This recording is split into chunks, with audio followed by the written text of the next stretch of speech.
caving to pressure from Ortiz's office and the marshals, Wyatt is still not bringing me to the hospital, despite the fact that my kidneys hurt. Prisoners also have a right to health care, meaning if they get sick, they are guaranteed adequate medical care. Guards cannot simply ignore a prisoner who needs medical assistance. Nearly all inherent prisoners' rights are based on interpretations of the 1st, 5th, 8th, and 14th Amendments. They appear to be waiting for a cardiac event, despite the fact that detainees have died en route from here to the hospital before.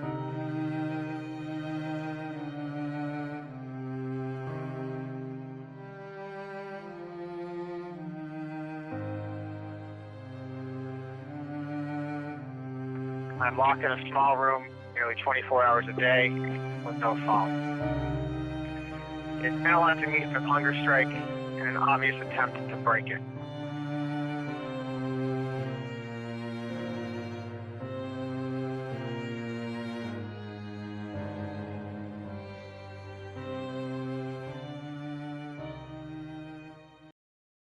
Operator of a child care facility that's unlicensed. I'm working with, 15 to 17-year-olds, and I'm hiring child molesters who just got out of jail. Is there any law that prohibits me from doing that right now? Well, if you don't fall within the definition of a daycare, where you should be licensed. In other words, if the type of example you're giving me is a setting in which you are not required to be licensed, then in that situation, no, you're not required to do background checks. So these alternative schools that aren't licensed and aren't required to be licensed actually can legally hire ex-cons to work with these kids? Her case was unique in the amount of press attention that it received, but has received some limited coverage in the media. No, her case was actually not as isolated as you might think, although after certain events there hasn't been another one like it published anywhere anyway. As one mother told conservative outlet The Blaze, this has actually been a pattern for about 20 years of kids being taken, locked up in the psych ward and denied treatment for whatever rare illness they have. And our understanding is that Boston Children's is actually currently facing multiple lawsuits from a bunch of families that had this happen.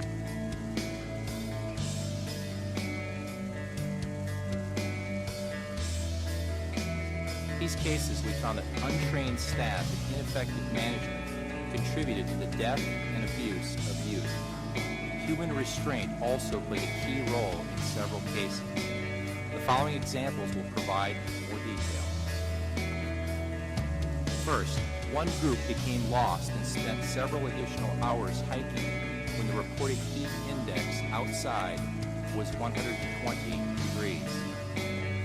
A 14-year-old boy weighing 250 pounds had problems breathing, but was encouraged by the staff to continue. When he returned to the camp, he collapsed against a tree and fell to the ground. Staff believed that he was faking it until he vomited, became unresponsive, and ultimately died. A 17-year-old male jumped off of a building in a suicide attempt and severely broke his left arm with the bone exposed. Despite this severe wound, the boy was punched, slammed against walls, and rolled in the dirt. He was beaten so severely that he forgot who he was and he became unconscious. These beatings continued for 2 weeks before he was finally given medical treatment. A 16-year-old boy having trouble breathing and walking was tortured and humiliated for days. One staff told the boy that he deserved an Academy Award for faking it. He died later that day. An autopsy report for this boy showed 71 contusions and abrasions from head to toe. Another 16-year-old boy with asthma was placed in a face-down restraint by 3 staff members before he died. Another boy was restrained more than 250 times, including 2 times for more than 12 hours each. A 12-year-old boy weighing 87 pounds was placed in a face-down restraint with a staff lying on top of him until he died. And a staffer referred to as the drill instructor trained his pit bull to bite people in the crotch on command. A 17-year-old boy experienced this painful abuse. Other kids in these and other programs also experienced disturbing abuse. For example, boys at one boot camp were required to stand with bags over their head and a hangman's noose around their neck. If something should happen to me, the responsible parties will be Carmen Ortiz's office, the U.S. Marshals, and the Donald W. White Detention Facility. I am now being punished. My communication has been unduly restricted.